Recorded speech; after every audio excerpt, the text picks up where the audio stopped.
because these are already on, so it can hear us. Yeah, I got them turned on. Okay. So, yeah. Okay, so I'm here with my sponsor. I got a new sponsor. I hadn't had a sponsor in a really long time, and I met Michelle at a meeting months and months ago. But I was like, I love the way she spoke and carried herself. And one day I was in a meeting, and I was just like, just ask her to be your sponsor. Just ask her to be your sponsor. Just ask. And so I just messaged her on Facebook. I'm like, hey, dude, are you sponsoring? And she's like, I am. And ever since that, we've kind of been inseparable. She comes down, we go to the gym. She's got me doing extra stuff on top of doing the steps. And I just super love her. So I wanted her to be my first podcast participant. So I feel honored. Thank yeah, you. so I'm excited. I've wrote down a bunch of questions for her so we can stay on focus. If you know me, it's hard. Focus is hard. Same. But I'm going to have her just kind of introduce herself for a couple minutes and tell you a little about her.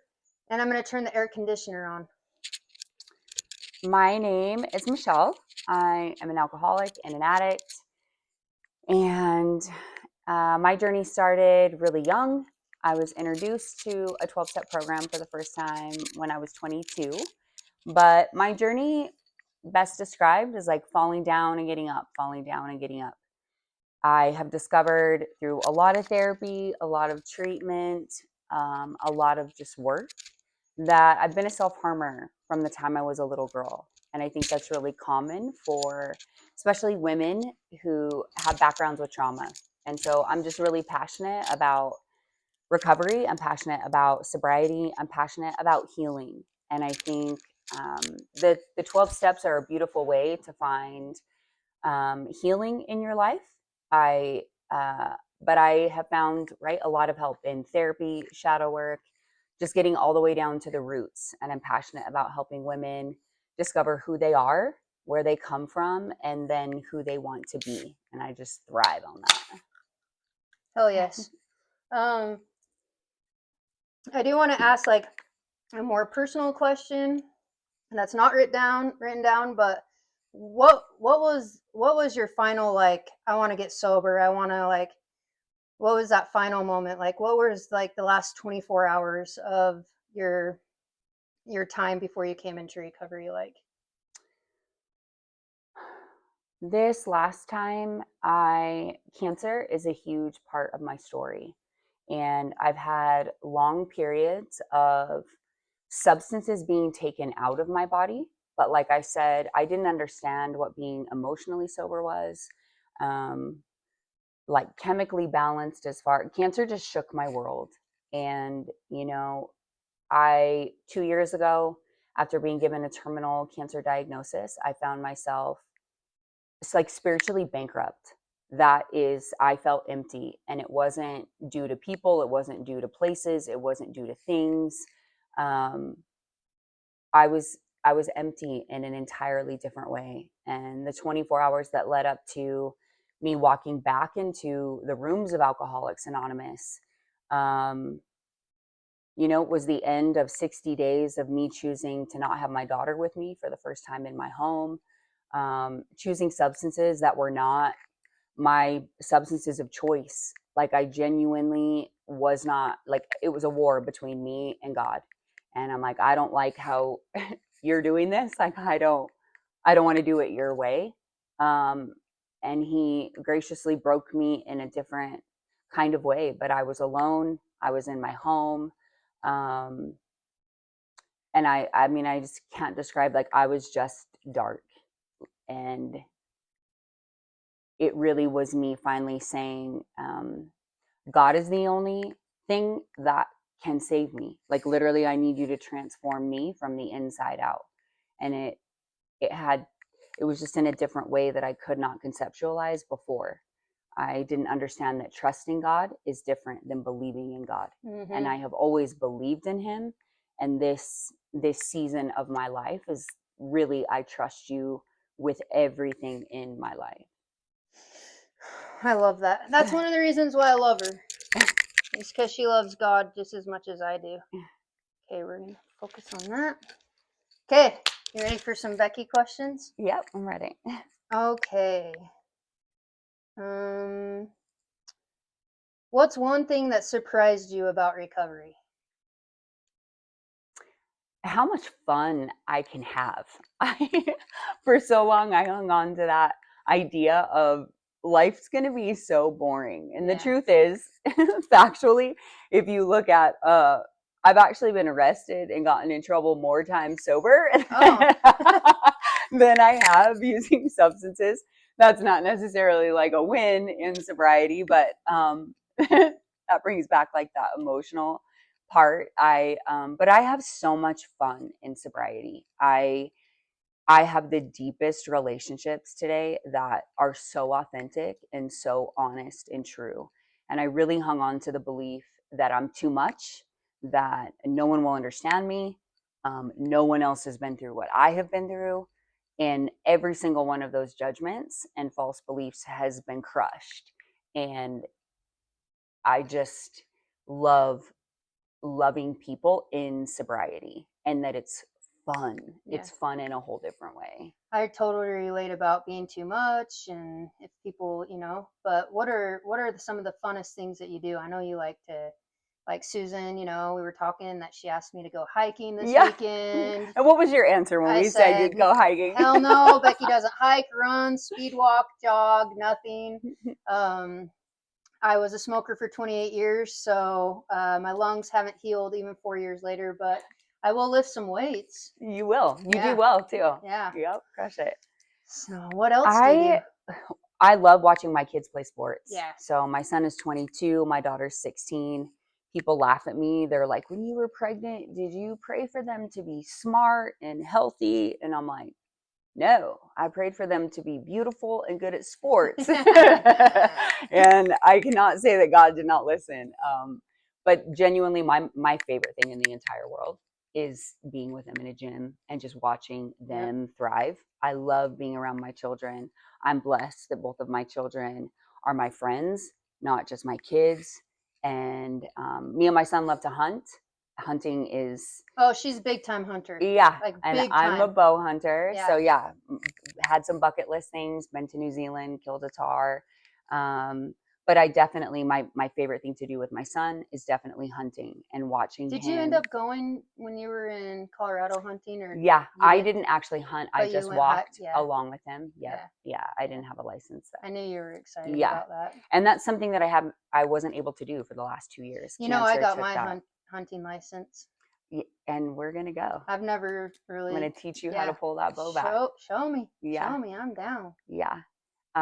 So other than being with my kids, I love being with women in recovery. I do. I love being outside. I love hiking. I love walking. I love shopping. That's shopping. My jam. That's how she got me here today. She said we could go shopping for shoes. And I'm like, can we do a podcast first? So true. Yep. Yeah. I love getting dressed up. I love going out to eat. I'm a foodie and I love all kinds of food. And there's nothing more than just like being out and talking and visiting over food. I love concerts. I love country music. I love wearing boots. I did tell Susan I'd go see live music with her. All right. Yeah. Good. I guess that just follows me up with my other question that I have is, what are the things that you do when life gets hard, but you can't use substances? So I'm assuming those are a lot of the things that you like to do. Absolutely. What do you do for recovery when life gets hard and you can't escape? Because I know for me, like, my head wants to kill me on a regular basis. And so I've learned that I need to do certain things. What are things that you do to kind of snap out of that? The most peaceful season of life, like I said, I've gone long periods of time where my spiritual walk lacked. Yeah. So I've been, I'll go to meetings, I'll go to therapy, I'll stay connected to women. Right. You went and got a Reiki session the other day. I did. My sponsor is a Reiki master. Yeah. But genuinely on a day-to-day basis, how I wake up sets the tone. Like in 21 months, there's only been 2 days that I didn't do like a morning daily or a night. And those 2 days, I almost hit my daughter's boyfriend with a car. Yeah. Like, it was just a really quick reminder. Genuinely, it sounds so crazy, but that is something that has been so impactful to me that when I open my eyes, um, like God is the first thing I go to. And I'm grateful for every single day that He gives me. I genuinely ask, take me like where you want me to be today. Yeah. And when I speak, I say, may they hear and see you in and through me. Yeah. I try as much as I can to take me out of it, especially when I'm in, again, hard seasons. My health is constantly something that comes up.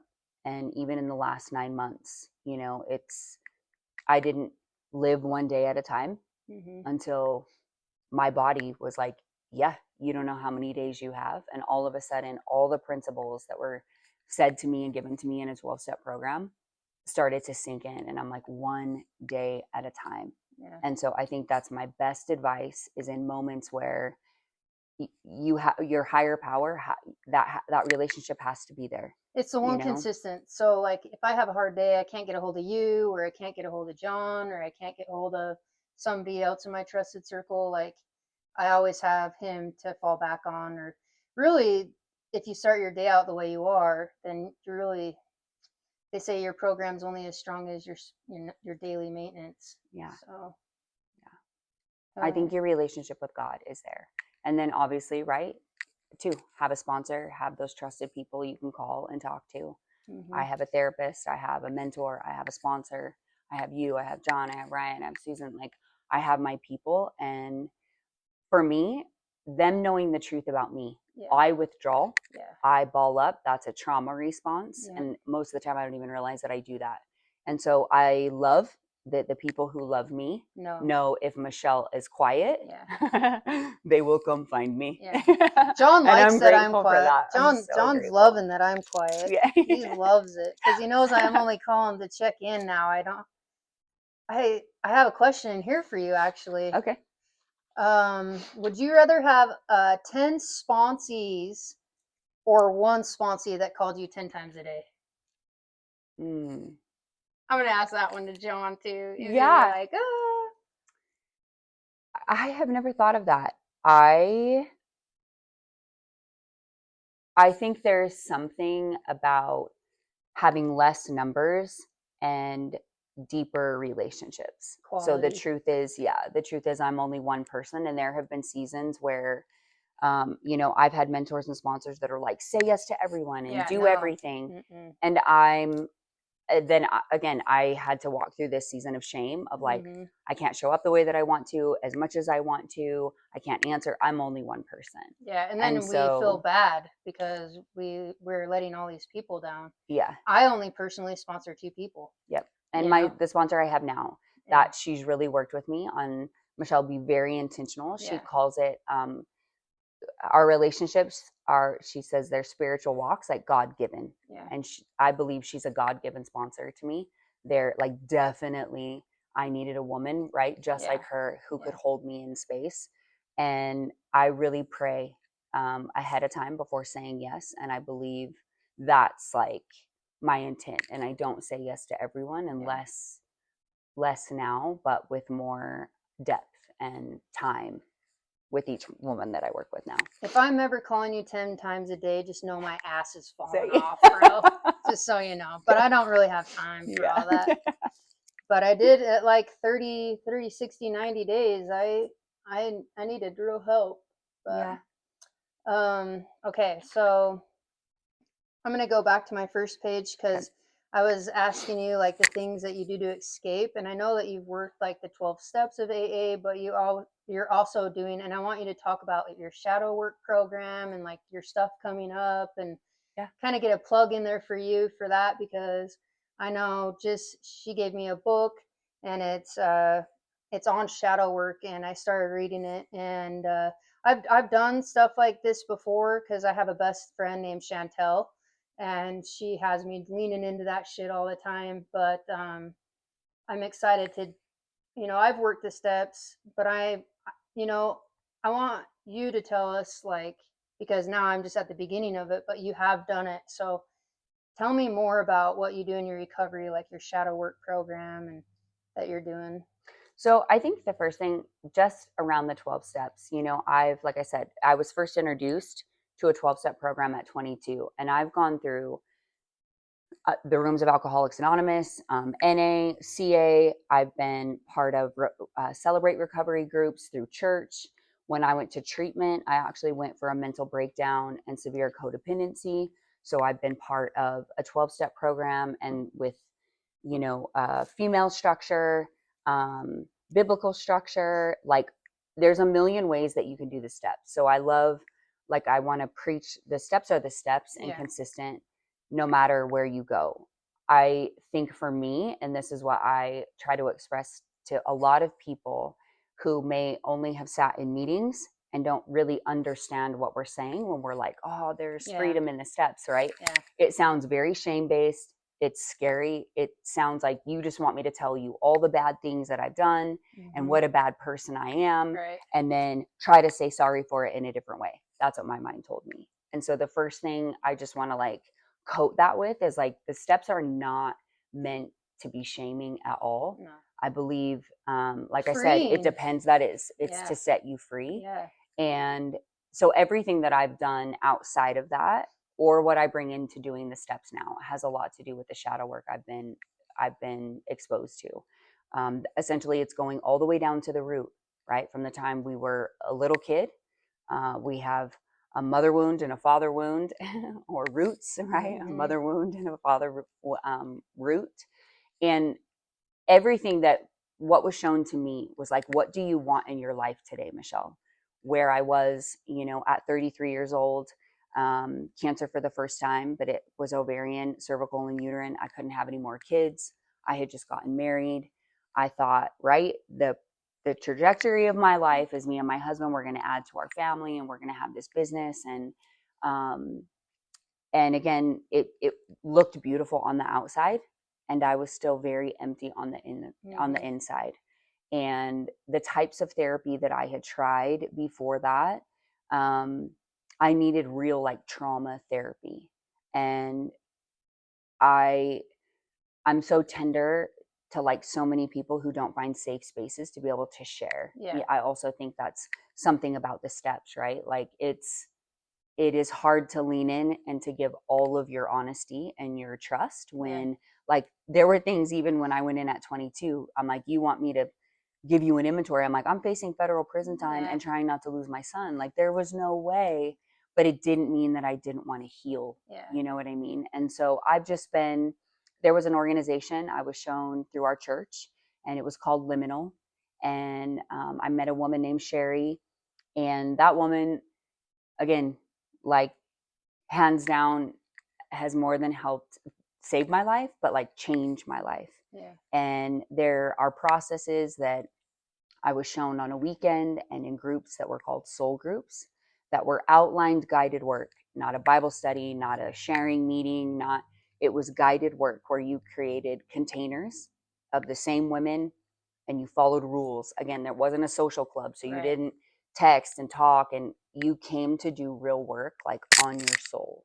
And she wrote a program that showed me ways, again, to get all the way down to the root and to understand I have wanted to control pain myself because I couldn't control the pain being done to me and what was being done around me. And that has manifested in the most crazy ways. And therapies and things like that would touch pieces, but shadow work for me put it all together. And it put me in a safe place and a way to see it and to feel it and then to relive it and get all the energy out that it once was and create something new in my body, which I believe is imperative to us healing, things like that.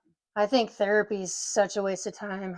For me, I've been in therapy since fourth grade, and you get there and you're like, okay, this is super awkward first because it's somebody that probably has never been through what you've been through. So you're like, you just start telling them all your shit, and they just look at you for an hour, and then at the end of the hour, you're looking at them like, okay, now are you going to fix me? Like, are you going to Yeah. fix all this? But really, they were just there to listen to your shit for an hour. But I did do trauma therapy, and I she made me do crazy things, dude. Like, she made me stand in hula hoops and all sorts of shit. Yeah.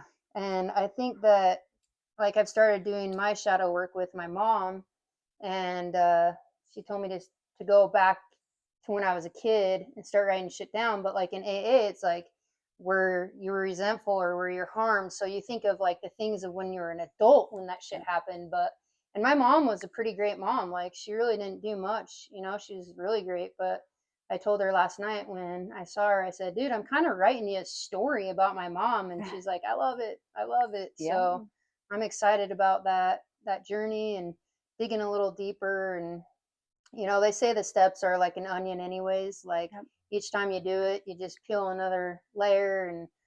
And so I'm excited to dig a little deeper with you on that. I think there's something beautiful about looking at what we want in our lives today Hmm. and then looking at what gets in the way of that. Yeah. And there are patterns, like I said, that have manifested for every single one of us. It looks different Hmm. each time, and yet some we're left with, like, even especially with substance abuse, right? Like I said, I was never going to do this again, and Yeah. here I am again. That overall underlining pattern exists for every single one of us. And Yeah. so I think what's beautiful about it is a process of going inward and understanding why and how we are the way we are, so that, again, all we're doing is recognizing where it came from. Yeah. But 100%, there was a time and a place in my life where I started choosing. I knew what was wrong or what was right, right? And I let that pendulum swing. I'm not going to do this, but I'm not Yeah. going to do this, but. And everybody has that. That's where that accountability comes in. The grace and the forgiveness, really, and the healing for me was like, as I look at my life, and especially, right, me as a mom, the shame that I felt, the mistakes I made, that bound me to Hmm. that. Just, you are broken. Like, that ate me up worse than anything else I was carrying. And when I was able, again, in a safe way, to understand, okay, in that moment, that makes sense why I made that choice. That doesn't serve me today. I No. don't want to ever make that choice again. And it doesn't excuse any harm that came from anything that I did, but I can hold both, Yeah. right? Like, not okay. And it makes sense in a different way, not just like, oh, I altered my mind and that's why. Because the truth is, like, I have to get down to roots. I make choices that will hurt me and others through a lens of, like, I'm just doing the best that I can. And it's not always substance based. Yeah. And That's what the so, biggest thing is yeah, they say that some substances are just the root right, of our problem. Like, right. most of us are using it to forget, to cover up, to, you Yep. know, and really, like, just hearing all of this too, if like you're listening to this and you haven't worked the steps yet, dig deep on those steps and get as much stuff as you can out with a Yeah. trusted servant. I call them trusted servants, but that's what they are. I call it a trust circle, trusted servants, like, you know. So make sure you dig deep. I know the first time through the steps is always scary and you don't want to put everything down, but the more you put down, the healthier you'll be and the Absolutely. happier you'll be. And the less guilt and shame, you know, For from sure. all the shit that we did when, you know, to our families, our kids, our relationships, you Ourselves. know, ourselves. Yeah, ourselves. And it's like, you get to, you know, you get to follow those steps and forgive yourself and others, you know. So, hell yeah, dude, I love that. Okay. Um, I don't know how long we've been. 24 minutes. Nice. Really? Um, if you could write a recovery slogan on a billboard, but Yeah. it had to be funny, what would it be? It had to be funny. Or not, whatever. Uh, I'm not as witty as you. I slogan. Dang. I What think would of you? like What would you? I I'm like think all of like keep it simple, stupid. okay. You know, take the cotton out of your ears and put it in your mouth, like the old timer shit that we heard when we were 20s. You know, the old timers would always tell me because I was 22 when I got first sober, and they would say, I spilt more than you drink. And I'm like, try doing cocaine for 6 months, dude. Yeah. Like, you'll get here a lot faster. And, you know, Yeah. I mean, there was no warning label. yeah, Like yeah. I wish that I would probably write it as a warning label, like note to self. I like the one that said, John always says it. He's like, well, you know, you've made it to like the last house on the block. There's a good and bad about it. We're the people that are gonna help you. You know, like he Yeah. says some shit like Yeah. that. Like we're it. Welcome. Welcome. Yeah, We're it. welcome. The greatest thing is we're your family, and Yeah. also we're your family. Yeah. Well. Yeah. Good luck. Yeah. Yeah, I love that. Yeah. What are some of the gifts you've received in recovery? Hands down, being a mom today, being alive for sure. And that when I say that, that is all encompassing. I, not just with substances, like I know there is a God so much bigger than me that, again, as I look back and through the steps, what a beautiful journey of like, there is so much purpose in my life when I allow, right, Him to work through me. And my kids are being alive and being able to be a mom today, and the mom that I am to them today is the biggest gift. Um, the women that I have met in circles. There are some men that I'm super grateful for, and they're friends of mine or they're strong mentors, especially since living in Utah. Like there are genuinely like God-given men in my life for the first time, from a girl that has a lot of trauma and a lot of um, harm that's been done in relationships with men. God has graciously like given men who lead and love and are safe and are sober and have things that I want and have been my friend and are safe. Yeah. And to have safe people in my life and to have like authentic, real relationships, where I can take the mask off, Yeah. which is something I've done my whole life. And yeah, the people that are in my life are by far the best. I think knowing my purpose, I mean, all my life, I'm just like, I don't understand why, I don't get it. And genuinely, like, I believe the spiritual gift I was given is to walk with people in the dark. Yeah. And when I look at the pattern of my life, like, God has taken me to spaces, or I put myself in spaces, and He still did what He does, like in and through me. And so today, one of the greatest gifts is knowing that's where I'm meant to be. I don't always know what it looks like, but every single season, like He brings something new. And I love that I get to say yes. Yeah. I have the ability to choose today, and I get to say yes. Yeah. And I love that. Yeah, I think that's badass. Oh. What would you say are some of your biggest gifts you've been given? My biggest gifts are kind of along the same lines as you. I've always been a single mom. I've been a mom for 27 years. My first ex-husband's a heroin addict in and out of jail. He was around till Bo was like 9.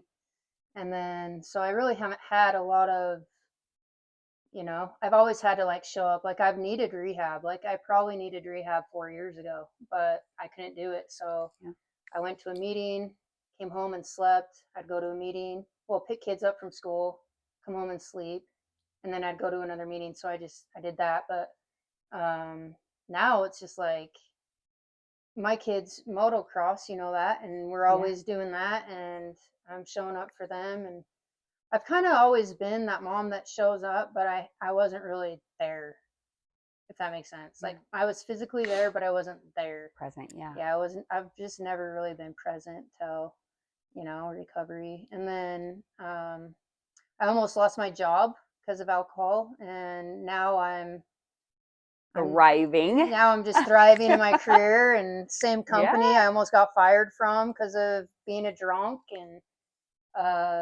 I'm a grandma, and that's a big deal to be able to take her overnight and, you know, do those overnight babysitting gigs, you know, and then like they'll be in town this weekend and they're like, Mom, can you watch her? And I'm like, I'll cancel everything.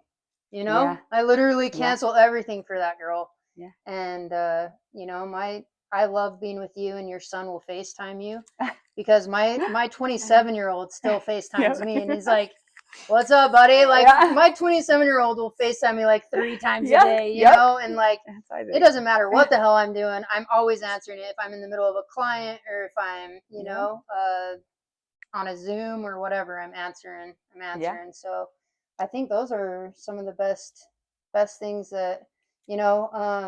I'm not really into like hanging out with a lot of humans, but the humans that I do have in my trust circle are badass, and Yeah. I appreciate and love them. And I know that the more I work with you and stuff, I'll probably start adding people to the trust circle.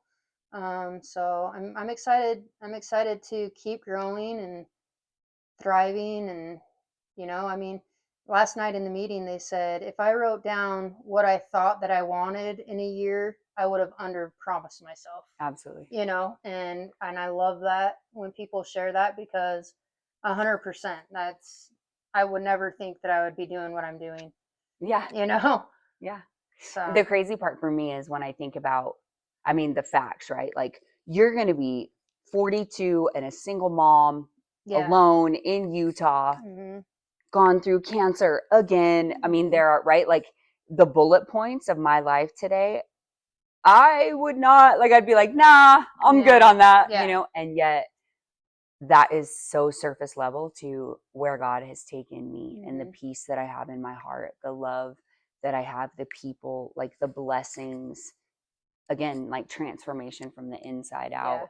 I could have never written that in it, right? I always thought it had to be a husband or Oh yeah. a house, or you know what Yeah. I'm saying? I had all Everything these, out yeah, here. it's You know. that's going to make me happy. And how beautiful we get to walk a season of Yeah. life where it's like it's so much better than that. Yeah. Yeah, it is. Yeah, I love that shit. Mm. If meetings had a theme song, what would yours be? Oh man, if it is theme song. I don't even know if I could answer that I because I'm know. not good at that game. I'm not good I'm at being like I like, can sing every song, but I don't know like titles and artists of songs. yeah. I'm gonna be like Bohemian Rhapsody or something. Yeah. Or I'm not. I'm just a poor boy. Yeah. Nobody loves me. He's just a poor boy from a poor family. I'm like, the two songs that came to my mind are Gangster's Paradise and Oh, Baby Got hell Back, and yeah. neither one, I Yeah. don't know how those fit Yeah. into recovery, but um, dang, I you know. know? Maybe we should think on that and do Yeah, a I whole. probably actually would go more like a heartfelt song, right? Like Yeah. there's like blessings. Like There's Saving Grace and shit. You know seriously, what I mean? yeah, like definitely blessings Like I am a child of because God. absolutely. You know, Yep. you know some of those 100%. bangers. Yep. Absolutely. Yeah. Well, let's just wrap it up by you just saying like a little, you know, experience, like just some hope, maybe some hope for a newcomer that may be listening to this podcast that Yeah. you have for them. One, I'm so proud of you. I have such big love for you, and I love that you're doing this. I genuinely, you know, connection. We all need connection. And to anyone who is struggling, to anyone who's hurting, whether it's with addiction or depression, you know, mental illness, abuse of any kind, codependency, whatever it is, wherever your heart is, if you are sad, if you are heartbroken, if you are empty and you are lost, my message is you're not alone. And I hope you hear nothing but love. And the message of hope, again, is there are people who will sit with you in the dark. There are people who will love you out of the dark. There are ways to heal parts of us where we think that can never be redeemed. It will always be broken. The parts of us that say, you know, what's wrong with me? I want you to hear me say loudly, like, me too. Mm-hmm. And I think what's beautiful is our journeys don't have to be the same, but 100% where we meet is our pain. And your broken heart is the same as my broken heart. And the steps in recovery are a way where we meet in whatever that pain, however it got there, we meet there. And God, again, graciously heals us in a way that brings connection, it brings redemption, it brings authenticity, it brings honesty, it brings fruit. And we come to life, and we come to life in a different way. And don't be afraid to reach out. If you don't have a way to get a hold of us, like, hit us up on social media, like, message us, text us, whatever, but like, know that you're not alone, and whatever it is that you're struggling with, like, I honor the bravery in just reaching, and know that I'm here for you, that we're here for you, and there is a way to recover, I promise. I think that the scariest thing for a newcomer is just asking. Yeah. And it's crazy because if you think about it, we were newcomers too. Yeah. You know what Yeah, I mean? absolutely. And we were doing the same thing you're doing. So like, just don't make it awkward and just call us. You know what I mean? Like me, I'm 4 years sober next Wednesday, and I was just like, oh man, should I ask her to be my sponsor? Like, what if she says no? What if she doesn't have time? And like, her instant response was like, yeah, I sponsor. And I'm like, well, will you sponsor me? She's like, yeah, I'd love to, or some shit. And I just, so don't be scared to ask. Like, we were there too, Absolutely. I was the biggest little shit show ever when I showed up, and Same. still a little bit of a shit show, but I feel like I'm an improved shit show, We are. I'm really glad that you let me interview you for my first podcast in recovery, and I love you, and you are one of those people that I can just sit and just tell everything to. Mm. And that's really important to me because, I think I shared it in a meeting the other day. I'm like, I got a sponsor where I just tell her everything, and you don't worry about her response. It's more like me too, dude. Me too, because I've had sponsors where they're just like, whoa, oh my God, oh my God, so anyways, thanks for coming, and I love you, and to your recovery, I guess. Yeah. Cheers.